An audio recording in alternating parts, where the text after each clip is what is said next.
ಇವರಿಬ್ಬರು ಅಫ್ಜಲ್ಪುರದಲ್ಲಿ ಒಟ್ಟಾಗಿರೋದ್ರಿಂದ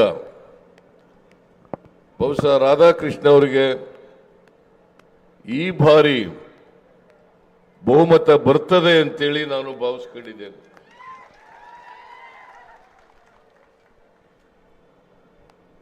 ಇವರೆಲ್ಲರ ಸೇರ್ಪಡೆಯಿಂದ ಕಾಂಗ್ರೆಸ್ ಪಕ್ಷಕ್ಕೆ ಶಕ್ತಿ ಬಂದಿದೆ. ಈಗ ನನಗೆ ಇರ್ತಕ್ಕಂಥ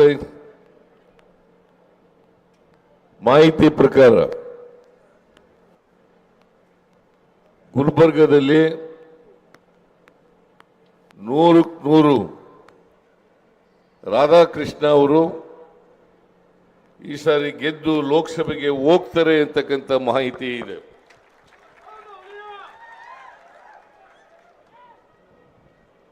ಮತ್ತೆ ಹೋಗ್ಬೇಕು ಕೂಡ. ಕಳೆದ ಲೋಕಸಭಾ ಚುನಾವಣೆಯಲ್ಲಿ ರಾಷ್ಟ್ರೀಯ ನಾಯಕರಾದಂಥ ಮಲ್ಲಿಕಾರ್ಜುನ ಖರ್ಗೆ ಅವರನ್ನ ಸೋಲಿಸಿದ್ರಿ. ಇದರಿಂದ ಅವ್ರಿಗೇನು ನಷ್ಟ ಆಗಲಿಲ್ಲ.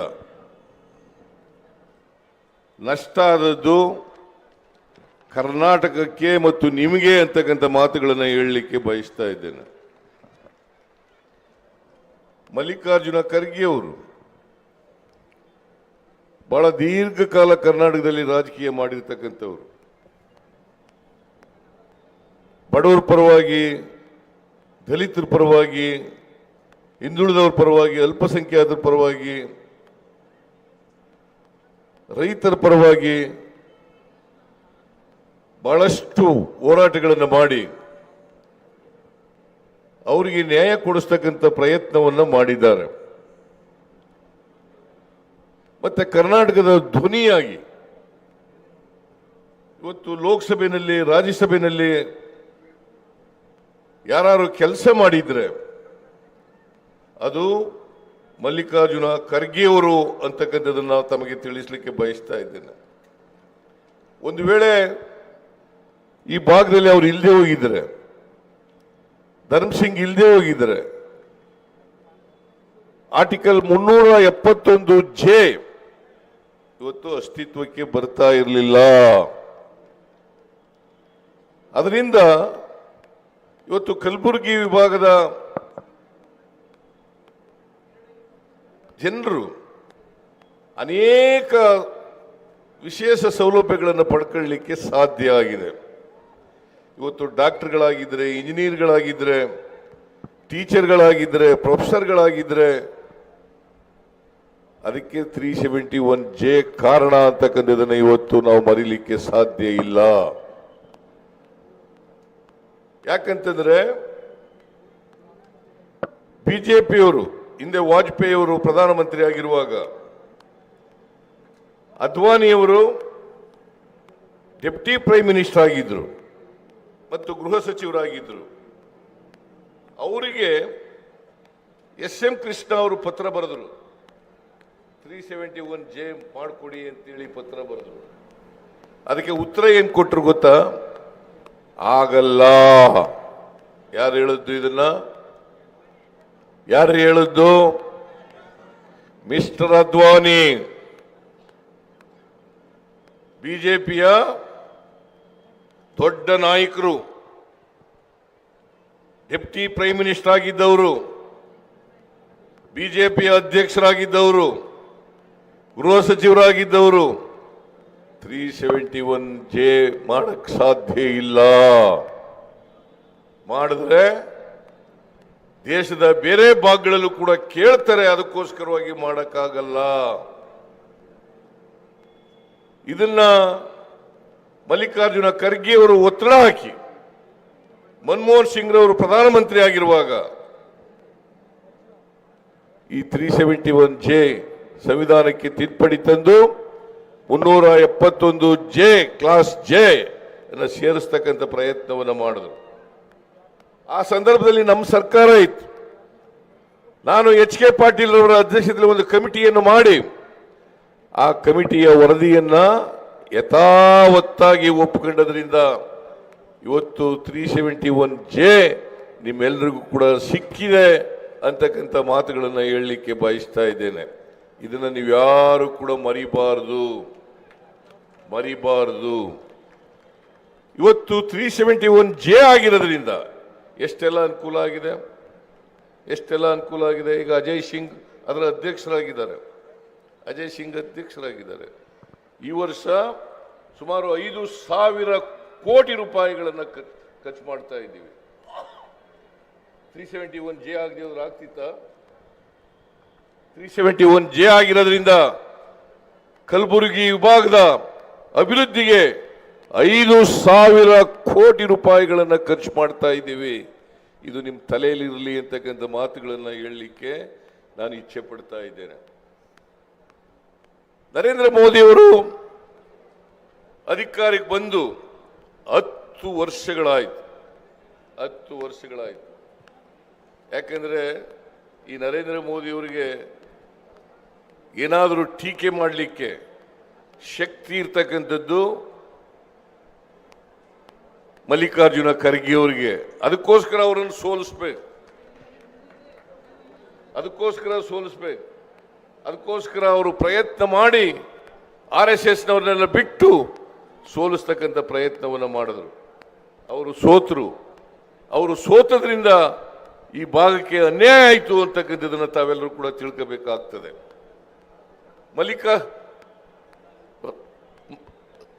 ನಮ್ಮ ನರೇಂದ್ರ ಮೋದಿಯವರು 2014ರಲ್ಲಿ ಈ ದೇಶದ ಪ್ರಧಾನಮಂತ್ರಿ ಆದರು. 2014ರ ಲೋಕಸಭೆ ಚುನಾವಣೆಯಲ್ಲಿ ಏನೆಲ್ಲ ಭರವಸೆಗಳು ಕೊಟ್ಟಿದ್ರು ಆ ಭರವಸೆಗಳನ್ನು ಈಡೇರಿಸಿದಾರ ಅಂತಕ್ಕಂಥದ್ದನ್ನು ತಾವೊಮ್ಮೆ ನೋಡಬೇಕು. ವಿದೇಶದಲ್ಲಿ ಕಪ್ಪು ಹಣ ಇದೆ. 100 ದಿನಗಳಲ್ಲಿ ಆ ಕಪ್ಪು ಹಣ ತಂದು ಪ್ರತಿಯೊಬ್ಬರ ಅಕೌಂಟಿಗೆ 15 ಲಕ್ಷ ಹಾಕ್ತೀನಿ ಅಂತ ಹೇಳಿದ್ರು. ಹಾಕಿದ್ರೇನ್ರಿ? ಹಾಕ್ಲಿಲ್ಲ. ನೀವು ಮಾತಾಡೋದಿಲ್ಲ, ಹೆಂಗೆ ಗೊತ್ತಾಗದ್ ನಮಗೆ? 15 ಲಕ್ಷ ಹಾಕಿರ್ಬೇಕು. ಹಾಗಾದ್ರೆ 15 ಲಕ್ಷ ಹಾಕ್ಲಿಲ್ಲ. ನಿರುದ್ಯೋಗವನ್ನು ಹೋಗಲಾಡಿಸ್ಲಿಕ್ಕೋಸ್ಕರ ಈ ದೇಶದ ಯುವತಿಯರಿಗೆ ಭರವಸೆಯನ್ನು ಕೊಟ್ಟರು. ವರ್ಷಕ್ಕೆ 2 ಕೋಟಿ ಉದ್ಯೋಗಗಳನ್ನು ಸೃಷ್ಟಿ ಮಾಡ್ತೇನೆ. 10 ವರ್ಷ ಆಯಿತು ನರೇಂದ್ರ ಮೋದಿ ಅವರೇ. 20 ಕೋಟಿ ಉದ್ಯೋಗಗಳನ್ನು ಸೃಷ್ಟಿ ಮಾಡಬೇಕಾಗಿತ್ತು. ಇಲ್ಲಿವರೆಗೆ 20 ಲಕ್ಷ ಉದ್ಯೋಗವನ್ನು ಸೃಷ್ಟಿ ಮಾಡಲಿಲ್ಲ. ಆ ಯುವಕರು ಕೆಲಸ ಕೊಡಿ ಅಂತ ಕೇಳಿದಾಗ ಇದೇ ನರೇಂದ್ರ ಮೋದಿ ಅವರು ದೇಶದ ಪ್ರಧಾನಮಂತ್ರಿ ಅಂತಕ್ಕಂಥದ್ದನ್ನು ಕೂಡ ಮರೆತು ಬೇಜವಾಬ್ದಾರಿಯಿಂದ ಪಕೋಡ ಮಾರಕ್ಕೆ ಹೋಗಿ ಬೋಂಡಾ ಮಾರಕ್ಕೆ ಹೋಗಿ ಅಂತ ಹೇಳಿದ್ರು.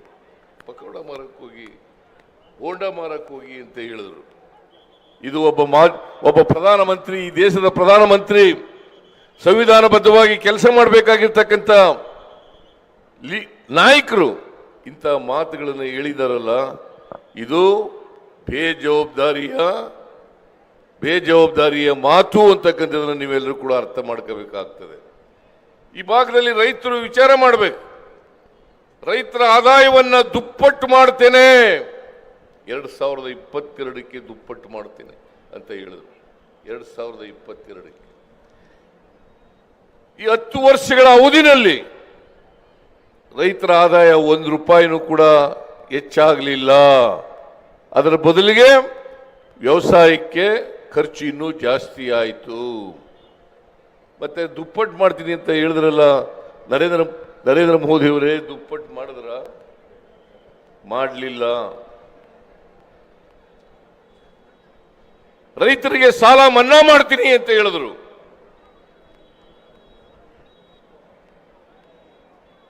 ರೈತರಿಗೆ ಏನು MSC ಕೊಡ್ತಾ ಇದ್ದಾರೆ, ಮಿನಿಮಮ್ ಸಪೋರ್ಟ್ ಪ್ರೈಸ್, ಅದಕ್ಕೆ ಕಾನೂನು ಮಾಡಿ ಅಂತ ರೈತರು ಚಳವಳಿ ಮಾಡ್ತಾ ಇದ್ದಾರೆ. ಇವತ್ತಿನವರಿಗೆ ಕಾನೂನನ್ನ ಮಾಡಲಿಕ್ಕೆ ಸಾಧ್ಯ ಆಗಲಿಲ್ಲ. ರೈತರ ಸಾಲ ಮನ್ನಾ ಮಾಡಬೇಕು ಅಂತಂದ್ರೆ ಮಾಡಲಿಲ್ಲ. ಆದ್ರೆ ಅವರು ಮಾಡಿದಂತ ರೈತರು ಯಾರು ಸಾಲ ಮನ್ನಾ ಮಾಡಿದ್ರು ಈ ದೇಶದಲ್ಲಿ ಅಂತಂದ್ರೆ ಬಂಡವಾಳ ಶಾಹಿಗಳು, ಕೈಗಾರಿಕೋದ್ಯಮಿಗಳು ಅವರು ಸಾಲ 16 ಲಕ್ಷ ಕೋಟಿ ರೂಪಾಯಿಗಳನ್ನು ಸಾಲ ಮನ್ನಾ ಮಾಡಿದ್ರು. 16 ಲಕ್ಷ ಕೋಟಿ ಸಾಲ ಮನ್ನಾ ಮಾಡಿದ್ರು. ರೈತರ ಸಾಲ ಮನ್ನಾ ಮಾಡಿದ್ರೆ ದೇಶ ಆರ್ಥಿಕವಾಗಿ ದಿವಾಳಿಯಾಗಿ ಹೋಗ್ತದೆ ಅಂತ ಹೇಳಿದ್ರು. ಆದರೆ ಶ್ರೀಮಂತರ ಸಾಲ ಮನ್ನಾ ಮಾಡಿದ್ರು. ಇದನ್ನ ನೀವು ಅರ್ಥ ಮಾಡ್ಕೋಬೇಕು. ಈ ನರೇಂದ್ರ ಮೋದಿ ಅವರು ಯಾರ ಪರವಾಗಿದ್ದಾರೆ? ರೈತರ ಪರವಾಗಿದ್ದಾರ, ಬಡವರ ಪರವಾಗಿದ್ದಾರ, ಇಲ್ಲ ಕೈಗಾರಿಕೋದ್ಯಮಿಗಳ ಪರವಾಗಿದ್ದಾರ, ಬಂಡವಾಳಶಾಹಿಗಳ ಪರವಾಗಿದ್ದಾರ ಅಂತಕ್ಕಂಥದ್ದನ್ನ ತಾವು ತಿಳ್ಕೋಬೇಕಾಗ್ತದೆ ಅಂತಕ್ಕಂಥ ನನ್ನ ಮನವಿಯನ್ನು ಮಾಡಲಿಕ್ಕೆ ಬಯಸ್ತಾ ಇದ್ದೇನೆ. ರೂಪಾಯಿ ಮೌಲ್ಯವನ್ನ ಹೆಚ್ಚು ಮಾಡ್ತೇನೆ ಅಂತ ಹೇಳಿದ್ರು. 2014ರಲ್ಲಿ ಒಂದು ಡಾಲರಿಗೆ 58 ರೂಪಾಯಿ ಇತ್ತು. 58 ರೂಪಾಯಿ. ಇವತ್ತು 83 ರೂಪಾಯಿ. ಒಂದು ಡಾಲರ್ ಬೆಲೆ 83 ರೂಪಾಯಿ. ಇದನ್ನೇ ನರೇಂದ್ರ ಮೋದಿ ಅವರೇ ಮಾಡಿದ್ದು. ಅಗತ್ಯ ವಸ್ತುಗಳ ಬೆಲೆಗಳೆಲ್ಲ ಇಳಿಸ್ಬಿಡ್ತೀನಿ, ಅಚ್ಚೇ ದಿನ ಆಯೇಗ ಅಂತ ಹೇಳಿದ್ರು. ಒಳ್ಳೆಯ ದಿನಗಳು ಬಂದ್ಬಿಡ್ತವೆ. ಬಿಜೆಪಿ ಬಂದ್ಬಿಟ್ಟಿದೆ. ಬಿಜೆಪಿ ಬಂದ್ರೆ ಎಲ್ಲ ಅಗತ್ಯ ವಸ್ತುಗಳ ಬೆಲೆಗಳೆಲ್ಲ ಇಳಿತವೆ ಅಂತ ಹೇಳಿದ್ರು. ಇವು ಯಾವುದಾದ್ರೂ ಒಂದು ಜಾರಿ ಮಾಡಿದಾರ? ಯಾವುದಾದ್ರೂ ಒಂದು? ನರೇಂದ್ರ ಮೋದಿ ಅವರು ನಾವು ಗ್ಯಾರಂಟಿ ಯೋಜನೆಗಳನ್ನು ಜಾರಿ ಮಾಡಿದ ಮೇಲೆ ಕಳೆದ ವಿಧಾನಸಭಾ ಚುನಾವಣೆಯಲ್ಲಿ ರಾಜಸ್ಥಾನದಲ್ಲಿ ಭಾಷಣ ಮಾಡ್ತಾ ಹೇಳಿದ್ರು, ಗ್ಯಾರಂಟಿ ಯೋಜನೆಗಳನ್ನು ಜಾರಿ ಮಾಡಲಿಕ್ಕೆ ಸಾಧ್ಯ ಇಲ್ಲ. ಒಂದು ವೇಳೆ ಜಾರಿ ಮಾಡದೇ ಆದರೆ ಕರ್ನಾಟಕ ಆರ್ಥಿಕವಾಗಿ ದಿವಾಳಿ ಆಗ್ಬಿಡ್ತದೆ ಅಂತ ಹೇಳಿದ್ರು. ನರೇಂದ್ರ ಮೋದಿಜಿ ಈಗಾಗಲೇ ನಾವು 8 ತಿಂಗಳಲ್ಲಿ ಎಲ್ಲ ಗ್ಯಾರಂಟಿ ಯೋಜನೆಗಳನ್ನು ಜಾರಿ ಮಾಡಿದ್ದೀವಿ. ಎಲ್ಲ ಗ್ಯಾರಂಟಿ ಯೋಜನೆಗಳನ್ನು ಜಾರಿ ಮಾಡಿದ್ದೀವಿ. ಅದಕ್ಕೋಸ್ಕರ 36,000 ಕೋಟಿ ರೂಪಾಯಿಗಳನ್ನು ಖರ್ಚು ಮಾಡಿದ್ದೀವಿ. ಕರ್ನಾಟಕ ಆರ್ಥಿಕವಾಗಿ ದಿವಾಳಿಯಾಗಿದೆಯಾ?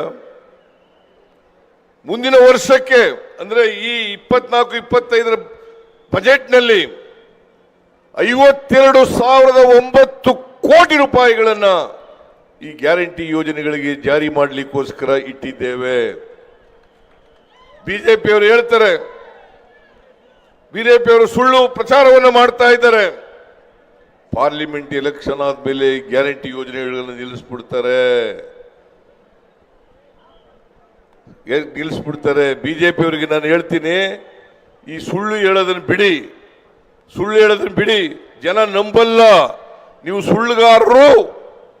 ಸುಳ್ಳುಗಾರರು ಅಂತೇಳಿ ಜನಗಳಿಗೆ ಗೊತ್ತಾಗಿದೆ. ಯಾಕಂದ್ರೆ ಈ ದೇಶ ಸ್ವಾತಂತ್ರ್ಯ ಆದ್ಮೇಲೆ ಅನೇಕ ಜನ ಪ್ರೈಮ್ ಮಿನಿಸ್ಟರ್ಗಳಾಗಿದ್ದಾರೆ. ಅವ್ರು ಯಾರು ಕೂಡ ಈ ನರೇಂದ್ರ ಮೋದಿ ಅಷ್ಟು ಸುಳ್ಳು ಹೇಳಲಿಲ್ಲ. ಯಾರಾದರೂ ಹೆಚ್ಚು ಸುಳ್ಳು ಹೇಳ್ತಕ್ಕಂಥ ಪ್ರಧಾನಮಂತ್ರಿ ಇದ್ರೆ ಅದು ನರೇಂದ್ರ ಮೋದಿ ಅವರು ಅಂತಕ್ಕಂಥದ್ದನ್ನು ತಿಳ್ಕೋಬೇಕಾಗ್ತದೆ. ಈ ಬಿಜೆಪಿ ಇದೆಯಲ್ಲ, ಇದೊಂದು ಸುಳ್ಳಿನ ಫ್ಯಾಕ್ಟರಿ. ಸುಳ್ಳನ್ನು ತಯಾರು ಮಾಡೋದು ಇದು ಸುಳ್ಳಿನ ಫ್ಯಾಕ್ಟರಿ. ಇವ್ರ ಮನೆ ದೇವರೇ ಸುಳ್ಳು. ಬಿಜೆಪಿ ಅವ್ರ ಮನೆ ದೇವರೇ ಸುಳ್ಳು. ಇವರು ನಮ್ಮ ಗ್ಯಾರಂಟಿಗಳು ಪಾರ್ಲಿಮೆಂಟ್ ಎಲೆಕ್ಷನ್ ಆದ್ಮೇಲೆ ನಿಲ್ಲಿಸ್ಬಿಡ್ತೀವಿ ಅಂತ ಹೇಳಿದ್ರಲ್ಲ, ನಾನು ಇವತ್ತು ನಿಮಗೆ ಭರವಸೆಯನ್ನು ಕೊಡ್ತೇನೆ. ಕಾಂಗ್ರೆಸ್ ಯಾವತ್ತೂ ಕೂಡ ಕೊಟ್ಟ ಮಾತಿಗೆ ತಪ್ಪಿಸ್ಗಳಲ್ಲ. ಕೊಟ್ಟ ಮಾತಿನಂತೆ ನಡೀತೀವಿ. ನಾವು ಬಸವಾದಿ ಶರಣರ ಮಾತುಗಳಲ್ಲಿ ನಂಬಿಕೆ ಇಟ್ಕೊಂಡಿರ್ತಕ್ಕಂಥವ್ರು, ಅವರ ಕ್ರಿಯೆಗಳಲ್ಲಿ ನಂಬಿಕೆ ಇಟ್ಕೊಂಡಿರ್ತಕ್ಕಂಥವ್ರು, ಅವರ ಆದರ್ಶಗಳ ಮೌಲ್ಯಗಳಲ್ಲಿ ನಂಬಿಕೆ ಇಟ್ಕೊಂಡಿರ್ತಕ್ಕಂಥವ್ರು. ಅದಕ್ಕೋಸ್ಕರನೇ ವಿಶ್ವಗುರು ಬಸವಣ್ಣನವರನ್ನ ಸಾಂಸ್ಕೃತಿಕ ನಾಯಕ ಅಂತೇಳಿ ಮಾಡಿ ಎಲ್ಲ ಸರ್ಕಾರಿ ಕಚೇರಿಗಳಲ್ಲಿ, ಎಲ್ಲ ಶಾಲೆಗಳಲ್ಲಿ, ಎಲ್ಲ ಅನುದಾನಿತ ಶಾಲೆಗಳಲ್ಲಿ ಬಸವಣ್ಣನವರ ಫೋಟೋ ಇಡಬೇಕು ಅಂತೇಳಿ ತೀರ್ಮಾನ ಮಾಡಿದ್ದೀವಿ. ಯಡಿಯೂರಪ್ಪನವರು ಮಾಡಿದ್ರ? ಬಸವರಾಜ ಬೊಮ್ಮಾಯಿ ಅವರು ಮಾಡಿದ್ರ? ಬಸವಣ್ಣವರನ್ನ ಸಾಂಸ್ಕೃತಿಕ ನಾಯಕ ಅಂತ ಮಾಡಿದ್ರೇನ್ರಿ? ಮಾಡಿರಲಿಲ್ಲ. ಯಾಕಂತಂದ್ರೆ ನಮಗೆ ಬಸವಾದಿ ಶರಣರ ಆದರ್ಶಗಳಲ್ಲಿ ನಂಬಿಕೆ ಇಟ್ಕೊಂಡಿರ್ತಕ್ಕಂಥವ್ರು ಕಾಂಗ್ರೆಸ್ ಪಕ್ಷದವರು. ಇವತ್ತು 5 ಗ್ಯಾರಂಟಿ ಯೋಜನೆಗಳಾದಂಥ ಶಕ್ತಿ ಯೋಜನೆ ಅದನ್ನ ಜಾರಿಗೆ ಮಾಡಿದ್ದೀವಿ.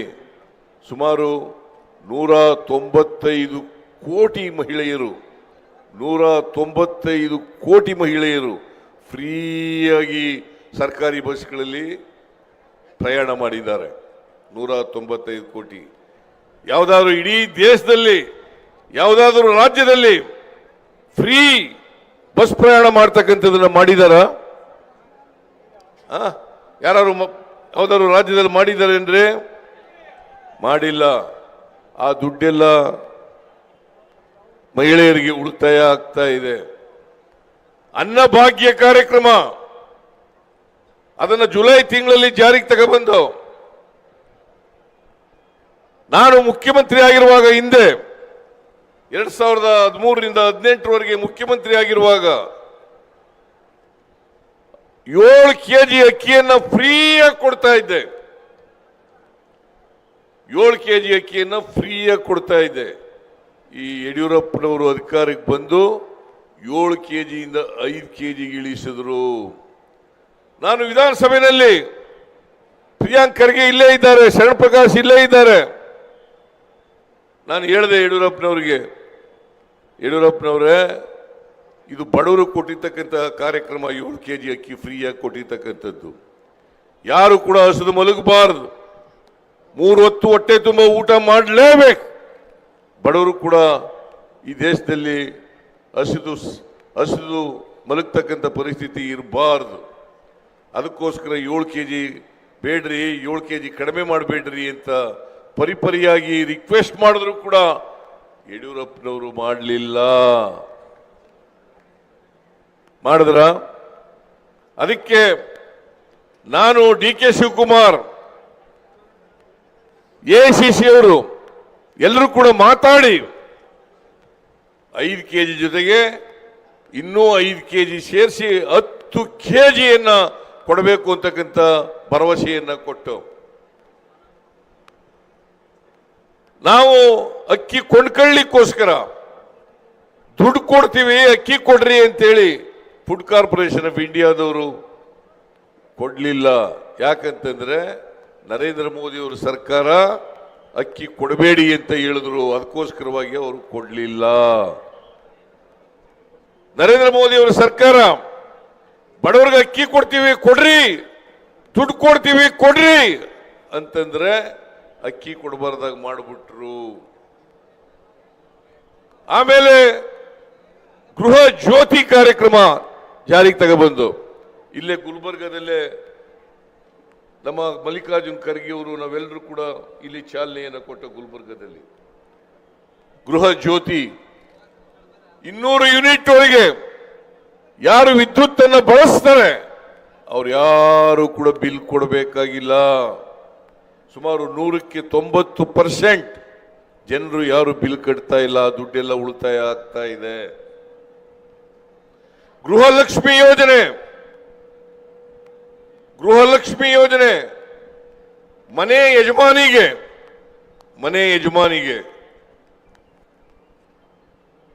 ತಿಂಗಳಿಗೆ 2,000 ರೂಪಾಯಿ, ವರ್ಷಕ್ಕೆ 24,000 ರೂಪಾಯಿ ಕೊಡ್ತಕ್ಕಂಥದ್ದು. ಇದು 2,000 ರೂಪಾಯಿ ಉಳಿತಾಯ ಆಗತ್ತೆ. ಯುವ ನಿಧಿ ಕಾರ್ಯಕ್ರಮ ಯಾರು 2022-23ರಲ್ಲಿ ಪಾಸ್ ಆಗಿ ನಿರುದ್ಯೋಗಿಗಳಾಗಿದ್ದಾರೆ ಅಂತ ಪದವೀಧರ ನಿರುದ್ಯೋಗಿಗಳಿಗೆ ತಿಂಗಳಿಗೆ 3,000 ರೂಪಾಯಿ, ಡಿಪ್ಲೊಮಾ ಹೋಲ್ಡರ್ಸ್ಗೆ 1,500 ರೂಪಾಯಿ ಇದನ್ನ ಕೂಡ ಜಾರಿಗೆ ಕೊಟ್ಟು ಒಟ್ಟು ಇವತ್ತು ಒಂದು ತಿಂಗಳಿಗೆ 5ರಿಂದ 6,000 ರೂಪಾಯಿ, ಒಂದು ತಿಂಗಳಿಗೆ 5ರಿಂದ 6,000 ರೂಪಾಯಿ ಒಂದು ಕುಟುಂಬಕ್ಕೆ ಸೇರ್ತದೆ. ನರೇಂದ್ರ ಮೋದಿಜಿ 10 ವರ್ಷಗಳಲ್ಲಿ ಇಂಥ ಒಂದು ಕಾರ್ಯಕ್ರಮ ನೀವು ಮಾಡಿದ್ದೀರಾ? ಇಂಥ ಗ್ಯಾರಂಟಿಗಳನ್ನು ಮಾಡಿದ್ದೀರಾ? ನರೇಂದ್ರ ಮೋದಿ ಅವರು ಈಗ ಗ್ಯಾರಂಟಿಗಳನ್ನು ಅಪಹಾಸ್ಯ ಮಾಡ್ತಾ ಇದ್ದವರು ನಮ್ಮ ಗ್ಯಾರಂಟಿಗಳನ್ನೇ ಹೈಜಾಕ್ ಮಾಡಿಬಿಟ್ಟಿದ್ದಾರೆ, ಕದ್ದುಬಿಟ್ಟಿದ್ದಾರೆ. ಈಗ ಮೋದಿ ಗ್ಯಾರಂಟಿ ಅಂತ ಹೇಳ್ತಾ ಇದ್ದಾರೆ. ಇವತ್ತಿನವರಿಗೆ ಅವರು ಕೊಟ್ಟಿರ್ತಕ್ಕಂಥ ಯಾವ ಭರವಸೆಯನ್ನು ಕೂಡ ಈಡೇರಿಸಲಿಲ್ಲ. ಬಡವರಿಗೆ, ದಲಿತರಿಗೆ, ಹಿಂದುಳಿದವರಿಗೆ, ಅಲ್ಪಸಂಖ್ಯಾತರಿಗೆ ಯಾವತ್ತೂ ಕೂಡ ಅವರಿಗೆ ಆರ್ಥಿಕವಾಗಿ, ಸಾಮಾಜಿಕವಾಗಿ ಶಕ್ತಿ ತುಂಬತಕ್ಕಂಥ ಕೆಲಸವನ್ನ ಮಾಡಿಲ್ಲ. ಇದು ಇವತ್ತು ನೀವು ಚರ್ಚೆ ಮಾಡಬೇಕಾಗಿರ್ತಕ್ಕಂಥದ್ದು. ಕಳೆದ ಲೋಕಸಭಾ ಚುನಾವಣೆಯಲ್ಲಿ 25 ಜನ ಗೆದ್ದೋದ್ರು. ಇಲ್ಲಿ ಜಾಧವ್ ಅನ್ನೋರು ಗೆದ್ರು. ಈ ಲೋಕಸಭಾ ಚುನಾವಣೆಯಲ್ಲಿ, ಕಳೆದ ಲೋಕಸಭಾ ಚುನಾವಣೆಯಲ್ಲಿ ಜಾಧವ್ ಅನ್ನೋರು ಗೆದ್ರು. ಇವತ್ತು ಕರ್ನಾಟಕಕ್ಕೆ ದೊಡ್ಡ ಅನ್ಯಾಯ ಆಗಿದೆ. ಈ ಜಾಧವ್ ಅವರು ಯಾವತ್ತಾರು ಕೂಡ ಬಾಯಿ ಬಿಟ್ಟಿದ್ದಾರ? ಹೇಳಿ ನೋಡೋಣ. ನಿಮ್ಮ ಪರವಾಗಿ, ಕರ್ನಾಟಕದ ಜನರ ಪರವಾಗಿ, ಕನ್ನಡಿಗರ ಪರವಾಗಿ ಒಂದು ದಿನ ಬಾಯಿ ಬಿಟ್ಟಿದ್ದಾರೇನ್ರಿ? ಮತ್ತೆ ಯಾಕೆ ಹೋಗ್ಬೇಕು ಅವರು ಲೋಕಸಭೆಗೆ? ನಿಮ್ಮ ಪರವಾಗಿ ಧ್ವನಿ ಎತ್ತೆ ಹೋದ್ರೆ, ಕರ್ನಾಟಕದ ಪರವಾಗಿ ಧ್ವನಿ ಎತ್ತೆ ಹೋದ್ರೆ ಲೋಕಸಭೆಯಲ್ಲಿದ್ದು ಅವರಿಂದ ಪ್ರಯೋಜನ ಏನಾಗ್ತದೆ? ಮತ್ತೆ ಇಂಥ ಬಾಯಿ ಬಿಡದೇ ಇರತಕ್ಕಂಥ ಲೋಕಸಭಾ ಸದಸ್ಯರನ್ನ ಮತ್ತೆ ಕಳಿಸ್ತೀರಾ? ಯೋಚನೆ ಮಾಡಿ. ನೀವು ಮತ್ತೆ ಕಳಿಸ್ತೀರಾ ಅವರನ್ನ? ದಯಮಾಡಿ ನಿಮ್ಮಲ್ಲಿ ಕೈ ಜೋಡಿಸಿ ಪ್ರಾರ್ಥನೆಯನ್ನ ಮಾಡ್ತೇನೆ. ಜಾಧವ್ ಅವರನ್ನ, ಬಾಯಿ ಬಿಡದೆ ಅವರನ್ನ ಮತ್ತೆ ಲೋಕಸಭೆ ಕಳಿಸಬೇಡಿ. ರಾಧಾಕೃಷ್ಣರವರನ್ನ ಆಶೀರ್ವಾದ ಮಾಡಿ ಅವರನ್ನು ಲೋಕಸಭೆಗೆ ಕಳಿಸಿಕೊಡ್ಬೇಕು ಅಂತೇಳಿ ನಿಮ್ಮಲ್ಲಿ ಅತ್ಯಂತ ಕಳಕಳಿಯಿಂದ ಪ್ರಾರ್ಥನೆಯನ್ನು ಮಾಡಲಿಕ್ಕೆ ಬಯಸ್ತಾ ಇದ್ದೇನೆ. ನಾವು ಗೆದ್ದ ಮೇಲೆ ಕರ್ನಾಟಕಕ್ಕೆ ಅನ್ಯಾಯವನ್ನು ಪಾರ್ಲಿಮೆಂಟ್ನಲ್ಲಿ ಪ್ರಸ್ತಾಪ ಮಾಡಿ ನ್ಯಾಯಕ್ಕಾಗಿ ಹೋರಾಟವನ್ನು ಮಾಡ್ತೇವೆ. ಅದಕ್ಕೋಸ್ಕರ ಕಾಂಗ್ರೆಸ್ ಗೆಲ್ಲೇಬೇಕು. ಇವತ್ತು ಕರ್ನಾಟಕಕ್ಕೆ ನರೇಂದ್ರ ಮೋದಿ ಅವರು, ಅಮಿತ್ ಶಾ ಅವರು, ನಿರ್ಮಲಾ ಸೀತಾರಾಮನ್ ಅವರು, ನಡ್ಡಾ ಅವರು ಮಲತಾಯಿ ಧೋರಣೆಯನ್ನು ತೋರಿಸಿದ್ದಾರೆ. ತೆರಿಗೆ ಹಂಚಿಕೆಯಲ್ಲಿ ಅನ್ಯಾಯ, 15ನೇ ಹಣಕಾಸು ಆಯೋಗ ಶಿಫಾರಸು ಮಾಡಿರ್ತಕ್ಕಂಥದನ್ನ ಜಾರಿ ಮಾಡಲಿಲ್ಲ. ವಿಶೇಷ ಅನುದಾನವನ್ನು ಶಿಫಾರಸು ಮಾಡಿದ್ರು ಕೂಡ ಇವತ್ತಿನವರಿಗೆ ಕೊಡಲಿಲ್ಲ. 5,495 ಕೋಟಿ ವಿಶೇಷವಾಗಿ ಗ್ರಾಂಟ್ಸ್ ಅನ್ನ ಕೊಟ್ಟಿದ್ರು 15ನೇ ಹಣಕಾಸಿನ ಆಯೋಗ. ಬೆಂಗಳೂರಿನ ಪೆರಿಫೆರಲ್ ರಿಂಗ್ ರೋಡ್ಗೆ 3,000 ಕೋಟಿ ರೂಪಾಯಿಗಳನ್ನು ಕೊಟ್ಟಿದ್ರು. ಬೆಂಗಳೂರಿನಲ್ಲಿರ್ತಕ್ಕಂಥ ಕೆರೆಗಳ ಅಭಿವೃದ್ಧಿಗೆ 3,000 ರೂಪಾಯಿ ಕೊಟ್ಟಿದ್ರು. ಒಟ್ಟು 11,495 ಕೋಟಿ ರೂಪಾಯಿಗಳನ್ನ ಕರ್ನಾಟಕಕ್ಕೆ ಕೊಡಲಿಲ್ಲ.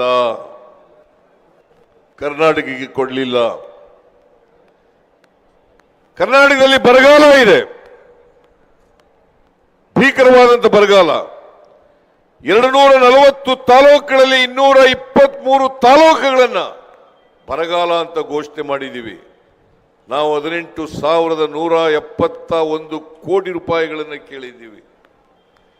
48,000 ಹೆಕ್ಟೇರ್ ಪ್ರದೇಶದಲ್ಲಿ ಬೆಳೆ ಹಾನಿಯಾಯಿತು. ಸುಮಾರು 35,000 ಕೋಟಿ ರೂಪಾಯಿ ನಷ್ಟ ಆಯಿತು. ಸೆಪ್ಟೆಂಬರ್ನಲ್ಲಿ ನಾವು ಮನವಿಯನ್ನು ಕೊಟ್ಟು, ಅಕ್ಟೋಬರ್ನಲ್ಲಿ ಕೇಂದ್ರದ ತಂಡ ಬಂತು. ಬರಪೀಡಿತ ಪ್ರದೇಶಗಳಲ್ಲಿ ಪ್ರವಾಸ ಮಾಡಿ ಸ್ಥಳ ಪರಿಶೀಲನೆಯನ್ನು ಮಾಡಿ ಕೇಂದ್ರಕ್ಕೆ ವರದಿಯನ್ನು ಕೊಟ್ಟರು. ನಮ್ಮ ಪ್ರಿಯಾಂಕ್ ಖರ್ಗೆ, ಕೃಷ್ಣ ಬೈರೇಗೌಡ, ಚಲುವರಾಯ ಸ್ವಾಮಿ ಡೆಲ್ಲಿ ಕಳಿಸಿಕೊಟ್ಟೆ. ನಾನು ಸಂಬಂಧಪಟ್ಟಂತ ಮಂತ್ರಿಗಳನ್ನ ಭೇಟಿ ಮಾಡಿ ಅವರಿಗೆ ಕರ್ನಾಟಕದ ಪರಿಸ್ಥಿತಿಯನ್ನು ವಿವರಿಸಿ ನಮಗೆ ಪರಿಹಾರ ಕೊಡಿಸ್ತಕ್ಕಂಥ ಪ್ರಯತ್ನವನ್ನು ನೀವು ಮಾಡಬೇಕು ಅಂತೇಳಿ ಕಳಿಸಿಕೊಟ್ಟೆ. ಜಪ್ಪಯ್ಯ ಅಂದ್ರೂ ಕೂಡ 1 ರೂಪಾಯಿ ಕೊಡಲಿಲ್ಲ. ಡಿಸೆಂಬರ್ 19ನೇ ತಾರೀಕು ನಾನೇ ಸ್ವತಃ ಪ್ರೈಮ್ ಮಿನಿಸ್ಟರನ್ನ ಭೇಟಿ ಮಾಡಿದೆ. ಅವ್ರು ಹೇಳಿದ್ರು, ಇಲ್ಲ ಸಿದ್ದರಾಮಯ್ಯನವರೇ, ನಾನು ಕೂಡಲೇ ಸಂಬಂಧಪಟ್ಟಂತ ಮಂತ್ರಿಗಳಿಗೆ ಮಾತಾಡಿ ಅದನ್ನ ಪರಿಹಾರವನ್ನು ನೀಡ್ತಕ್ಕಂಥಕ್ಕೆ ಪ್ರಯತ್ನ ಮಾಡ್ತೇನೆ ಅಂತಕ್ಕಂಥ ಮಾತುಗಳು ಹೇಳಿದ್ರು. ಡಿಸೆಂಬರ್ 20ನೇ ತಾರೀಕು ನಾನು ಕೃಷ್ಣ ಬೈರೇಗೌಡ ಅಮಿತ್ ಶಾ ಅವರನ್ನ ಭೇಟಿ ಮಾಡಿದ್ರು. ಅಮಿತ್ ಶಾ ಅವರು ಹೇಳಿದ್ರು ಡಿಸೆಂಬರ್ 23ನೇ ತಾರೀಕಿಗೆ ಐಪವರ್ ಕಮಿಟಿ ಮೀಟಿಂಗ್ ಕರೆದಿದ್ದೇನೆ. ಡಿಸೆಂಬರ್ 23ಕ್ಕೆ ಐಪವರ್ ಕಮಿಟಿ ಮೀಟಿಂಗ್ ಕರೆದಿದ್ದೇನೆ. ಅವತ್ತು ಇತ್ಯರ್ಥ ಮಾಡ್ತೇನೆ, NDRF ನಿಂದ ನಿಮಗೆ ಬರಬೇಕಾಗಿರ್ತಕ್ಕಂಥ ಪರಿಹಾರವನ್ನು ಕೊಡ್ತೇನೆ ಅಂತ ಹೇಳಿದ್ರು. ಮಿಸ್ಟರ್ ಅಮಿತ್ ಶಾ ಇವತ್ತಿನವರೆಗೆ ಒಂದು ಮೀಟಿಂಗ್ ಮಾಡಲಿಲ್ಲ. ಯಾಕಂತಂದ್ರೆ ಕರ್ನಾಟಕದವ್ರ ಬಗ್ಗೆ ಅವರಿಗೆ ಗೌರವ ಇಲ್ಲ. ಪರಿಹಾರವನ್ನು ಕೊಡಬಾರದು ಕರ್ನಾಟಕಕ್ಕೆ ಅಂತೇಳಿ 7 ತಿಂಗಳಾದರೂ ಕೂಡ ನಾವು ಮನವಿ ಸಲ್ಲಿಸಿ ಇವತ್ತಿನವರಿಗೆ ಕೊಡಲಿಲ್ಲ. ಅನಿವಾರ್ಯವಾಗಿ ನಾವು ಕೋರ್ಟ್ ಮೆಟ್ಲನ್ನು ಹತ್ತಬೇಕಾಯ್ತು, ಸುಪ್ರೀಂ ಕೋರ್ಟ್ ಮೆಟ್ಲನ್ನು ಹತ್ತಬೇಕಾಯ್ತು. ಸುಪ್ರೀಂ ಕೋರ್ಟ್ನಲ್ಲಿ ಇದೇ attorney general, solicitor general appear ಆಗಿ ನೋಟಿಸ್ ಕೊಡಬೇಡಿ, ನಾವು ಇತ್ಯರ್ಥ ಮಾಡ್ತೀವಿ ಅಂತೇಳಿ ಸುಪ್ರೀಂ ಕೋರ್ಟ್ ಮುಂದೆ ಸಬ್ಮಿಷನ್ ಮಾಡಿದ್ರು. 2 ವಾರ ಟೈಮ್ ಕೊಡಿ ನಮಗೆ, ಇದನ್ನು ಇತ್ಯರ್ಥ ಮಾಡ್ತೀವಿ ಅಂತ ಹೇಳಿದ್ರು. 2 ವಾರ ಟೈಮ್ ಕೊಟ್ಟರು. ಮೊನ್ನೆ 21ನೇ ತಾರೀಕಿಗಿತ್ತು ಕೇಸು, ಮತ್ತೆ 1 ವಾರ ಟೈಮ್ ಕೊಡಿ, ನಾವು ಇತ್ಯರ್ಥ ಮಾಡಿಸ್ತೀವಿ ಅಂತ ಹೇಳಿದ್ರು. ನಾನು ವಿತ್ ಆಲ್ ಹೋಪ್ಸ್ ಕಾಯ್ತಾ ಇದ್ದೀನಿ ಕೊಡಬಹುದು ಅಂತೇಳಿ. ಇಲ್ಲವರೆ ಸುಪ್ರೀಂ ಕೋರ್ಟ್ನವರು ಡೈರೆಕ್ಷನ್ ಕೊಡ್ತಾರೆ ಅಂತಕ್ಕಂಥ ನಂಬಿಕೆಯನ್ನು ಇಟ್ಕೊಂಡಿದ್ದೇನೆ. ನಾವು ನೋಡಿ ಸುಪ್ರೀಂ ಕೋರ್ಟ್ಗೆ ಹೋಗಿದ್ರೆ ನಮಗೆ ಪರಿಹಾರ ಹಣ ಸಿಗ್ತಾನೆ ಇರಲಿಲ್ಲ. ಈಗೇನು ಹೇಳ್ತಾರೆ ಅಂತಂದ್ರೆ UPA ಸರ್ಕಾರದಲ್ಲಿ 10 ತಿಂಗಳು ಕೊಟ್ಟಿರಲಿಲ್ಲ. ಹಾಗಾದ್ರೆ ನೀವು ಯಾಕೆ ಸುಳ್ಳು ಹೇಳಿದ್ರಿ? ಅಮಿತ್ ಶಾ ಬಂದಿದ್ರು ಚನ್ನಪಟ್ಟಣದಲ್ಲಿ ಹೇಳಿದ್ರು ರಾಜ್ಯದಲ್ಲಿ ಇರ್ತಕ್ಕಂಥ ಕಾಂಗ್ರೆಸ್ ಸರ್ಕಾರ ವಿಳಂಬವಾಗಿ ಮನವಿ ಕೊಡ್ತು. ನಿರ್ಮಲಾ ಸೀತಾರಾಮನ್ ಹೇಳಿದ್ರು ಅವರು ಬರಗಾಲದ ದುಡ್ಡು ಕೇಳ್ತಾ ಇಲ್ಲ, ಗ್ಯಾರಂಟಿಗಳಿಗೆ ದುಡ್ಡು ಕೊಡಿ ಅಂತ ಕೇಳ್ತಾ ಇದ್ದಾರೆ. ನಿರ್ಮಲಾ ಸೀತಾರಾಮನ್ ಅವರೇ, ನಮಗೆ ಗ್ಯಾರಂಟಿ ಯೋಜನೆಗಳಿಗೆ 1 ರೂಪಾಯಿ ಕೊಡಬೇಡಿ, ನಾವು ಕೇಳೋದೂ ಇಲ್ಲ. ನಮ್ಮ ಸಂಪನ್ಮೂಲಗಳಿಂದಲೇ ಆ ಗ್ಯಾರಂಟಿ ಯೋಜನೆಗಳಿಗೆ ಬರೆಸ್ತಕ್ಕಂಥ ಶಕ್ತಿ ಕಾಂಗ್ರೆಸ್ ಸರ್ಕಾರಕ್ಕೆ ಇದೆ ಅಂತಕ್ಕಂಥ ಮಾತುಗಳನ್ನು ಹೇಳಿದ್ದೇನೆ ನಾನು. ಹಾಗಿದ್ರೆ ನಿರ್ಮಲಾ ಸೀತಾರಾಮನ್ ಹೇಳೋ ಸತ್ಯ ಇದ್ರೆ, ಅಮಿತ್ ಶಾ ಹೇಳೋ ಸತ್ಯ ಇದ್ರೆ, ನೀವು ನಿಮ್ಮ ಅಟಾರ್ನಿ ಜನರಲ್ ಯಾಕೆ ಹೇಳಲಿಲ್ಲ ಅದನ್ನ? ಸಾಲಿಸಿಟರ್ ಜನರಲ್ ಯಾಕೆ ಹೇಳಲಿಲ್ಲ ಅದನ್ನ ಕೋರ್ಟ್ನಲ್ಲಿ? ಅವರು ಟೈಮ್ ಕೇಳಿದ್ರು ಹೊರತು ಇತ್ಯರ್ಥ ಮಾಡಲಿಕ್ಕೆ. ಬಿಕಾಸ್ ನಾವು ಒಕ್ಕೂಟದ ವ್ಯವಸ್ಥೆನಲ್ಲಿದ್ದೇವೆ. ಒಕ್ಕೂಟದ ವ್ಯವಸ್ಥೆನಲ್ಲಿ NDRF ನಿಂದ ಪರಿಹಾರ ಕೊಡಬೇಕಾಗಿರ್ತಕ್ಕಂಥದ್ದು ಅದು ನಮ್ಮ ಹಕ್ಕು. ಯಾವುದೇ ರಾಜ್ಯದಲ್ಲಿ ಪ್ರವಾಹ ಬಂದಾಗ, ಬರಗಾಲ ಬಂದಾಗ ಆ NDRF ನಿಂದ ಪರಿಹಾರವನ್ನು ಕೊಡ್ತಕ್ಕಂಥದ್ದು ಕೇಂದ್ರ ಸರ್ಕಾರದ ಕರ್ತವ್ಯ. ಇದನ್ನ ಅವರು ಅರ್ಥ ಮಾಡ್ಕೋಬೇಕಾಗ್ತದೆ. ಇವತ್ತು ನರೇಂದ್ರ ಮೋದಿ ಅವರು ಬಡವರ ಪರವಾಗಿ ಏನು ಕೆಲಸ ಮಾಡಲಿಲ್ಲ, ರೈತರ ಪರವಾಗಿ ಏನು ಕೆಲಸ ಮಾಡಲಿಲ್ಲ, ರೈತರು ಸಾಲ ಮನ್ನಾ ಮಾಡಲಿಲ್ಲ. ಅದಕ್ಕೋಸ್ಕರನೇ AICC ಅವರು 25 ಗ್ಯಾರಂಟಿಗಳನ್ನು ಘೋಷಣೆ ಮಾಡಿದ್ದಾರೆ. 25 ಗ್ಯಾರಂಟಿಗಳನ್ನು ಘೋಷಣೆ ಮಾಡಿದ್ದಾರೆ. ನಾವು ಮನೆಯ ಯಜಮಾನಿಗೆ ತಿಂಗಳಿಗೆ 2,000 ರೂಪಾಯಿ ಕೊಟ್ರೆ ಕೇಂದ್ರದಲ್ಲಿ ಕಾಂಗ್ರೆಸ್ ಪಕ್ಷ ಅಧಿಕಾರಕ್ಕೆ ಬಂದ್ರೆ ತಿಂಗಳಿಗೆ 8,500 ರೂಪಾಯಿ ಕೊಡ್ತಕ್ಕಂಥ ಕೆಲಸ ಮಾಡ್ತದೆ. 1 ವರ್ಷಕ್ಕೆ 1 ಲಕ್ಷ ರೂಪಾಯಿ. ಒಂದು ಕುಟುಂಬದ ಮಹಿಳೆಗೆ 1 ಲಕ್ಷ ರೂಪಾಯಿ. ಬೇಕೋ ಬೇಡ ನಿಮಗೆ? ಬೇಕೋ ಬೇಡ? ನಿರುದ್ಯೋಗಿ ಯುವಕರಿಗೆ 1 ಲಕ್ಷ ಸ್ಟೈಪೆಂಡ್ ಕೊಡ್ತದೆ. ರೈತರಿಗೆ ರೈತರಿಗೆ ಅವರು ಮಾಡಿರ್ತಕ್ಕಂಥ ಎಲ್ಲ ಸಾಲವನ್ನು ಕೂಡ ಮನ್ನಾ ಮಾಡ್ತಾರೆ. ಎಲ್ಲ ಸಾಲವನ್ನು ಕೂಡ ಮನ್ನಾ ಮಾಡ್ತಾರೆ. ರೈತರು ಬೆಳೆದಂತ ಬೆಳೆಗಳಿಗೆ ನ್ಯಾಯಯುತವಾದಂತ ಬೆಲೆ ಕೊಡ್ತಕ್ಕಂಥದಕ್ಕೆ ಎಂಎಸ್ಪಿ ಏನು ಕೊಡ್ತಾರೆ, ಅದಕ್ಕೆ ಕಾನೂನನ್ನು ಮಾಡಿ ಕಾನೂನಿನ ಚೌಕಟ್ಟನ್ನು ಒದಗಿಸ್ತಕ್ಕಂಥ ಕೆಲಸವನ್ನು ಮಾಡ್ತಾರೆ. ಜಾತಿ ಗಣತಿಯನ್ನು ಮಾಡಿ ಯಾರು ಅವಕಾಶಗಳಿಂದ ವಂಚಿತರಾಗಿದ್ದಾರೆ ಅವರೆಲ್ಲರಿಗೂ ಕೂಡ ನ್ಯಾಯ ಕೊಡ್ತಕ್ಕಂಥ ಕೆಲಸವನ್ನು ಮಾಡ್ತಾರೆ. ಅದ್ರ ಜೊತೆಗೆ ಕಾರ್ಮಿಕರಿಗೆ ನ್ಯಾಯ, NREGS ನಲ್ಲಿ ಸಿಗ್ತಕ್ಕಂಥ ಕೂಲಿ ಪ್ರತಿ ಇಡೀ ದೇಶದಲ್ಲಿ 400 ರೂಪಾಯಿಗಳನ್ನು ಮಾಡ್ತಕ್ಕಂಥದನ್ನ ಮಾಡ್ತಾರೆ. ಇಷ್ಟೆಲ್ಲ ಆದ್ಮೇಲೆ ಯಾರು ಓಟ್ ಹಾಕ್ಬೇಕು? ನೀವು ಯಾರು ಓಟ್ ಹಾಕ್ಬೇಕು? ಕೈ ಎತ್ತಿ ನೋಡೋಣ. ಹೆಣ್ಮಕ್ಳು ಈ ಕಡೆ ಸುಮ್ಮನೆ ಕೂತಿದ್ದೀರಲ್ಲ,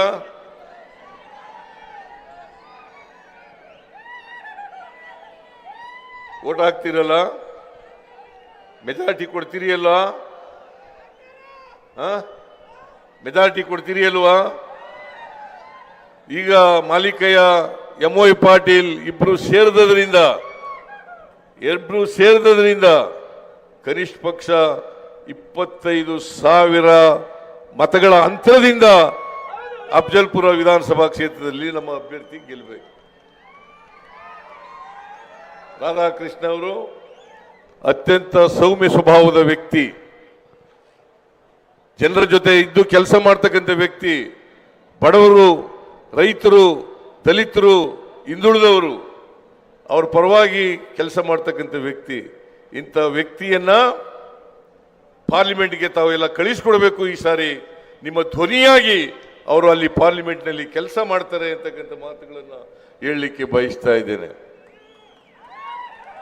ಇವತ್ತು ಸಂವಿಧಾನ ಅಪಾಯದಲ್ಲಿದೆ, ಪ್ರಜಾಪ್ರಭುತ್ವ ಅಪಾಯದಲ್ಲಿದೆ.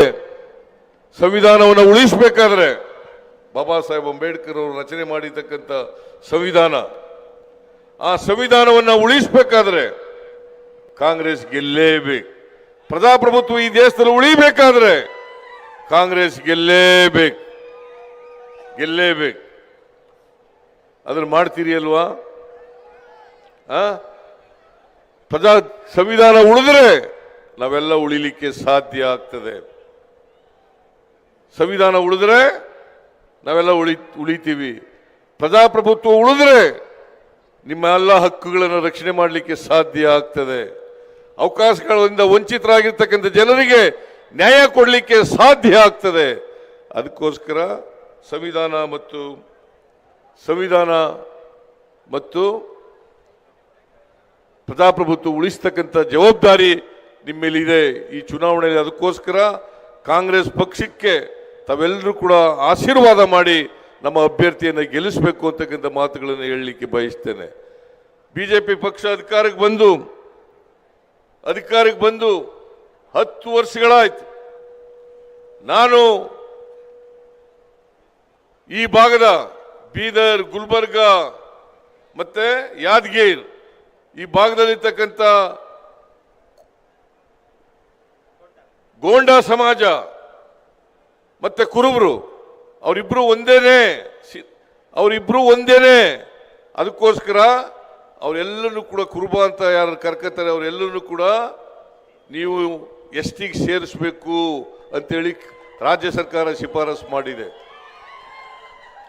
ಹಾಗೇನೆ ಕೋಲಿ ಸಮಾಜ ಎಷ್ಟು ವರ್ಷ ಆಯ್ತು ಬಾಬುರಾವ್? 2 ಸಾರಿ ಶಿಫಾರಸು ಮಾಡಿ ಕಳಿಸಿದ್ದೀನಿ. 10 ವರ್ಷ ಆಯ್ತು. ಯಾವತ್ತಾರು ಜಾಧವ್ ಕೋಲಿ ಸಮಾಜನ ST ಸೇರಿಸಿ ಅಂತ ಆರ್ಗ್ಯುಮೆಂಟ್ ಮಾಡಿದಾರ? ಪ್ರಸ್ತಾಪ ಮಾಡಿದಾರ? ಇಲ್ಲಿ ಬಂದು ಸುಳ್ಳು ಹೇಳಿದ್ರು. ನಮ್ಮ ಪಕ್ಷ ಅಧಿಕಾರಕ್ಕೆ ಬಂದ್ರೆ ಇವರನ್ನ ST ಗೆ ಸೇರಿಸ್ತಕ್ಕಂಥ ಪ್ರಾಮಾಣಿಕ ಪ್ರಯತ್ನವನ್ನು ನಾವು ಮಾಡ್ತೇವೆ ಅಂತಕ್ಕಂಥ ಮಾತುಗಳನ್ನು ಹೇಳಲಿಕ್ಕೆ ಬಯಸ್ತಾ ಇದ್ದೇನೆ. ಅದರಿಂದ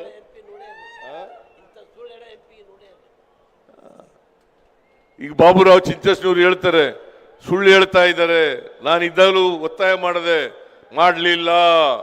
ಬಿಜೆಪಿಗೆ ಹೋಗಿ ಒತ್ತಾಯ ಮಾಡಿದ್ರ ಅದಕ್ಕೋಸ್ಕರನೇ ಬೇಸರಾಗಿ ಇವರು ಬಿಜೆಪಿಯನ್ನು ಬಿಟ್ಟು ಕಾಂಗ್ರೆಸ್ ಸೇರಿರ್ತಕ್ಕಂಥದ್ದು. ಹೌದಲ್ಲ? ಮಾಲಿಕಯ್ಯ ಕೂಡ ಹಿಂದುಳಿದವರಿಗೆ ಅನ್ಯಾಯ ಮಾಡ್ತಾ ಇದ್ದಾರೆ, ಸಾಮಾಜಿಕ ನ್ಯಾಯ ಮಾಡ್ತಾ ಇಲ್ಲ ಅಂತೇಳಿ ಅವರು ಕೂಡ ಬಿಟ್ಟು ಬಂದಿದ್ದಾರೆ. ಹಿಂದುಳಿದವರು, ದಲಿತರು, ಅಲ್ಪಸಂಖ್ಯಾತರು, ಎಲ್ಲ ಬಡವರು ಯಾರು ಕೂಡ ಯಾವತ್ತೂ ಕೂಡ ಕಾಂಗ್ರೆಸ್ ಪಕ್ಷ ಬಿಟ್ಟು ಬೇರೆ ಪಕ್ಷದಲ್ಲಿ ನ್ಯಾಯ ಪಡ್ಕೊಳ್ಳಿಕ್ಕೆ ಸಾಧ್ಯ ಇಲ್ಲ. ಅದರಿಂದ ನಾನು ಎಲ್ಲ ಬಡವರಲ್ಲಿ, ಎಲ್ಲ ರೈತರಲ್ಲಿ, ಎಲ್ಲ ಮಹಿಳೆಯರಲ್ಲಿ ಮನವಿ ಮಾಡ್ತೇನೆ, ದಯಮಾಡಿ ಈ ಸಾರಿ ಕಾಂಗ್ರೆಸ್ ಪಕ್ಷಕ್ಕೆ ಆಶೀರ್ವಾದವನ್ನು ಮಾಡಿ. ಇಡೀ ದೇಶದಲ್ಲಿ ಇವತ್ತು ಬಿಜೆಪಿ ಅಲೆ ಇಲ್ಲ, ನರೇಂದ್ರ ಮೋದಿಯವರ ಅಲೆ ಇಲ್ಲ.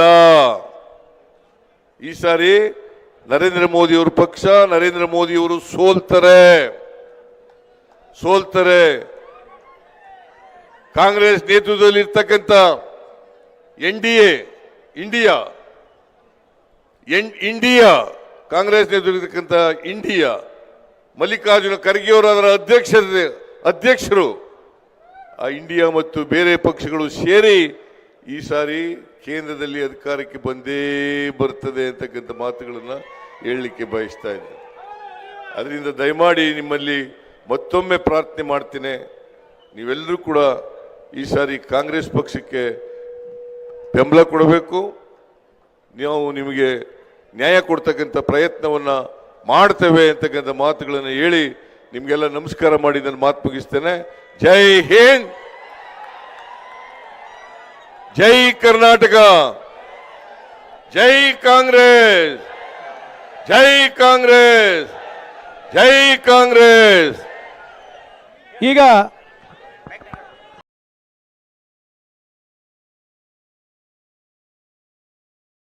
ಬೇಕು ಅಂತ ಹೇಳಿ